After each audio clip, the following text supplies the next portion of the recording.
kunning eng qimmatli vaqti sahar vaqtidir. Qimmatini bilganlar uchun u tepilmas fursat. Xuddi payg'ambar sallallohu alayhi vasallam aytgandek, Alloh taolo kechining 3dan biri qolganda birinchi osmonga tushadi va mendan hojatini tilaydiganlar bormi, ravo qilaman. Menga tavba qildiganlar bormi, mag'firat qilaman deb nido qildi. Tilaklarni tilash va gunohlardan paklanish uchun sahar vaqtidan yaxshi fursat qat'iy yo'q. Bir ayol 8 yil tug'maydi. Bormagan doktor qilmagan sabab qolmaydi. Yanıla ig'royoq bo'lmaydi. Oxirgi tekshirishda sabab erida ekanligi va erining bola yuzi ko'rolmaydiganligi doktorlar tomonidan uqtirildi. Eri ayolining aksini chaqirtib, mushkila menda ekan. Singlingizning talaqini berishni xohlayman, chunki mening sababimdan bola yuzi ko'rolmadi. Buningdan kimi bola yuzi ko'rolmay qolmasin deydi. Aksi onda qilmayli, balki chorasi tepilib qola deb erning talabini qat'iylik bilan rad qildi. Er ayoliga deydi, ayolimi ajrashishga qat'iy qo'shilmaydi. Shuning bilan ular biz nimishqa Allohga yolvormaymiz?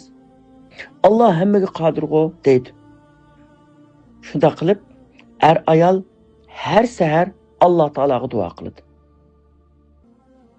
Eri uchirgan har bir yo'qsulga sadaqa beradi.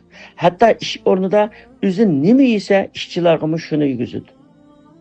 Bir Ramazon kuni ayoli oylik odatdan kelmayotganligini aytdi.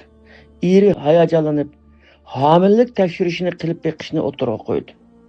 Ammo ayoli ko'p qatim tekshirib ziriktoq. Foydasi yo'q. O'zingizni umidsizlantirmang.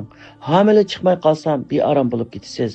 Allohning taqdiriga rozi bo'layli deb tekshirishni rad qildi.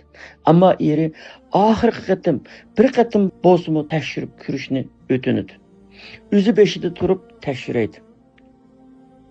Bu chaqda bir mo'jiza yurgildi. Doktorlar balangiz bo'lmaydi degan erning ayoli ig'royoq bo'lib chiqdi. Er, ayol ikkisi darhol sajdaga berib Allah Teala'ga şükür kıldı ve hoşallık yaşlarını tüküdü.